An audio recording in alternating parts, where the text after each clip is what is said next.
Greetings, Ani, Bonjour, Kwekwe, Tansi, Scano. It's Catherine and Brian at Moonstarlodge, and we are bringing the weekly reading for June 2nd to the 8th.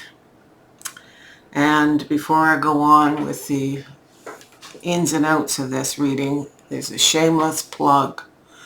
We have one spot left for the tea leaf reading called Tasseomancy Workshop on Saturday, June 7th. I thought of that because it falls within this weekly reading. So one seat left. Let me know if you want to come. It's Saturday from 1 till 4:30 and through that time. Anyway, as we prepared to do this reading, I got the message that they wanted all things to do with landscapes. At first they were discussing chakra points, but because of the way I do the readings, this applies to our chakras somehow. I leave that, because this is a collective reading, to each and every one of you to figure how this applies. There are very few people. There's a few animals. I kind of like decks that don't have a lot of people in them. So there's a lot of landscape. The decks I'm using this week are the Bloodlands Oracle, and this is by a fellow by the name of Abbott, last name of Abbott. I love this deck. This is a great deck. There's the Shaman's Dream Oracle by Dr. Alberto Villoldo and Colette Baron-Reid. There are the Traditional Tarot by Mr. Freeborg. The Wildlands Tarot, very interesting concept. This is by Leah Shulman.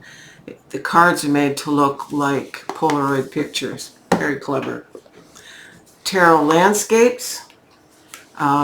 This is by Francesca Mattioni and Yoshimari.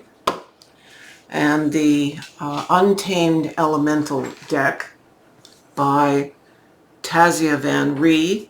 There is another deck here, a Landscape Tarot, but I don't have a box. It came from Make Playing Cards, so it didn't come with a box, and it's very difficult to give you much information on it.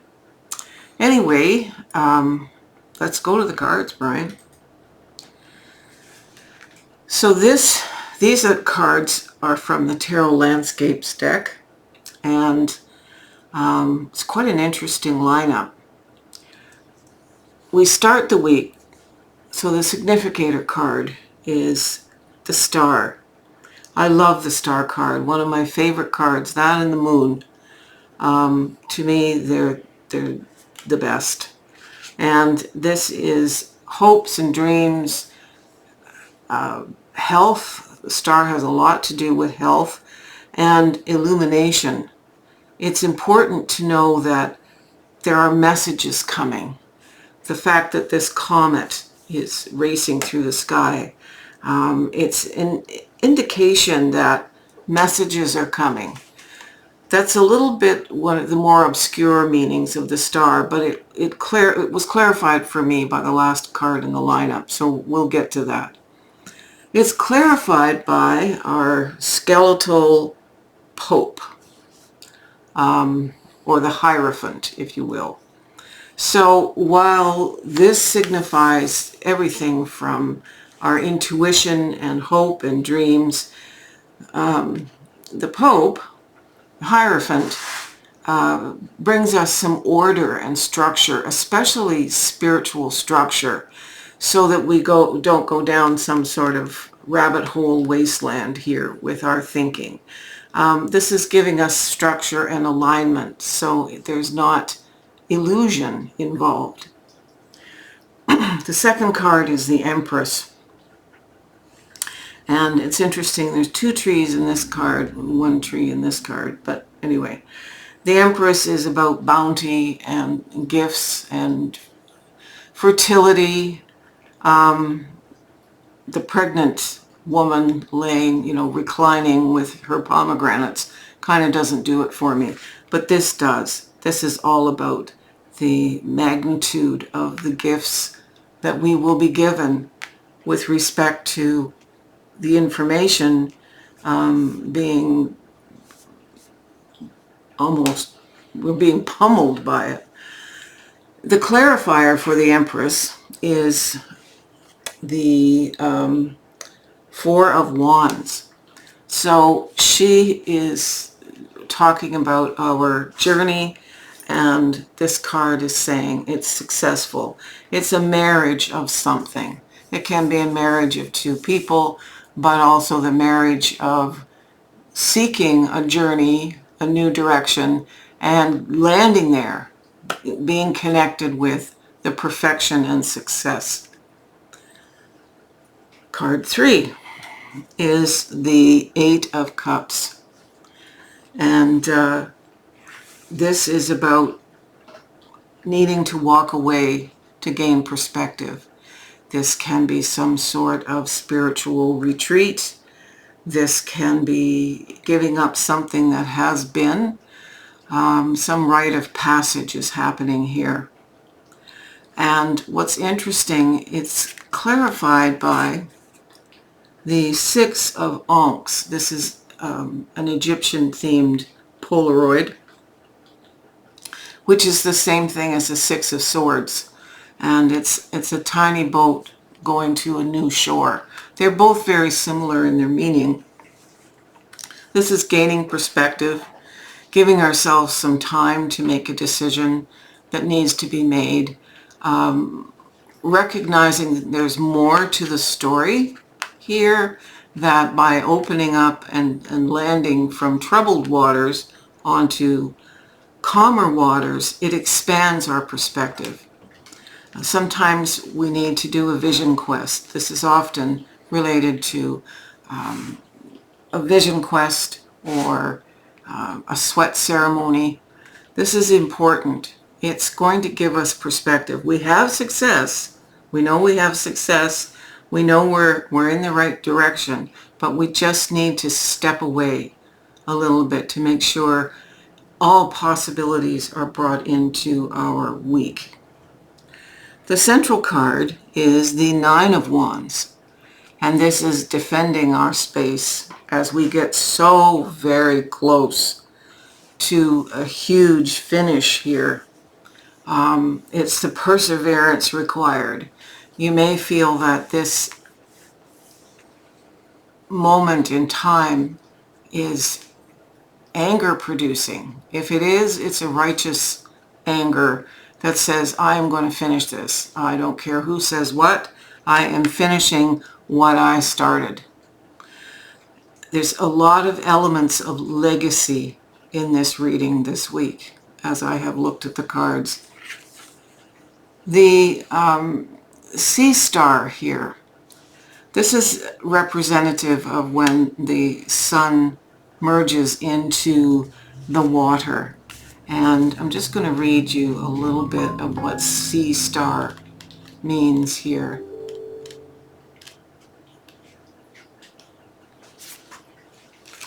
Okay, so sea star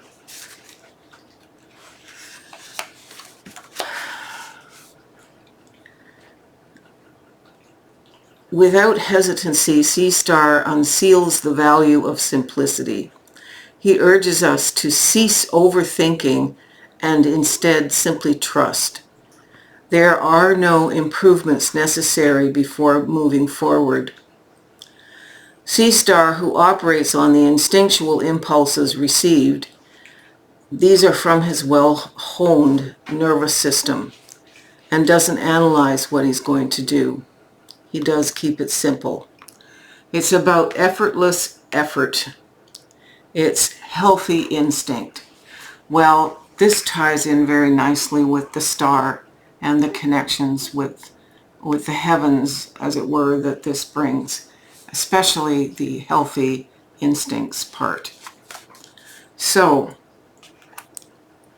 these instincts are going to help us keep it simple and finish this new objective. The Four of Pentacles is a card of stability. It can be stagnancy if we hold on to our assets too tightly.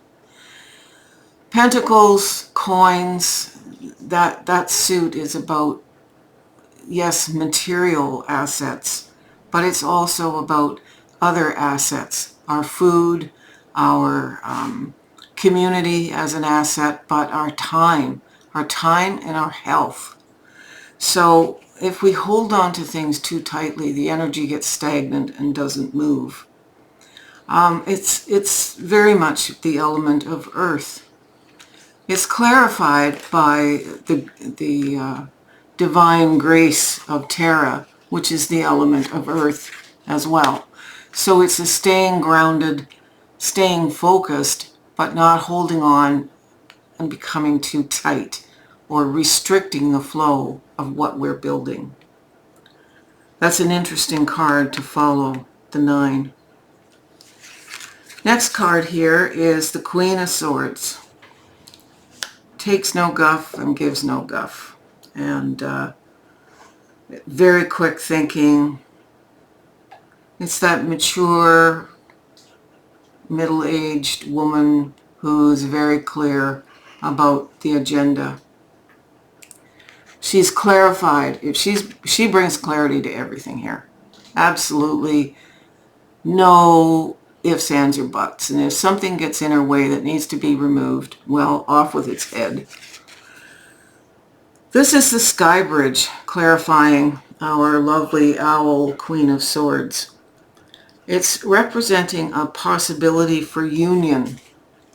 Union with another like-minded individual, not necessarily a marital union, but it also represents our union to spirit and source. So it's recognizing that there's an advancement here and the unifying aspects of advancement. And finally, the Emperor. So we've had the Empress, and now we have the Emperor. Coach, I hope you're hearing this. The Emperor is structure, solidarity. There's elements of business to this. There's corporate structure, there's government structure, there's legal structure, and the ability to see the foundations established. So there are firm foundations established by this journey, which is evolving during the week. And it's clarified by the Nurse Log. This is legacy. This tree in its death is, yes, it's dying, but its legacy is all the little ecosystems that are forming and growing. The plants that are using it as food, the animals that use it for shelter, this sort of thing. This is legacy. So we've been legacy building. That's the reason that we need to take time to step away and do a spiritual reconnoitering, if you want, and making sure that we're looking at our journey from all perspectives, especially spiritually. And the connections that we make are highly wanted, sought out, very important to this journey. And the last card that the skeleton kids gave me here was Scorpio. So this is a bit of a journey. It's about 6 months to complete all of this in its finality.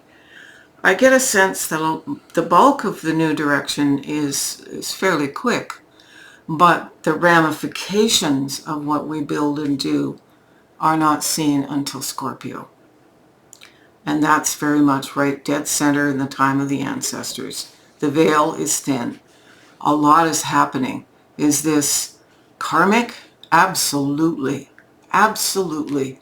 This will be, if you do Akashic records journeying, this is going to be one of the front and center pieces of our Akashic records. You can flip the camera there, Brian. So, this didn't turn out to be as weird a reading as I thought, and I sure like readings with not a lot of people in them.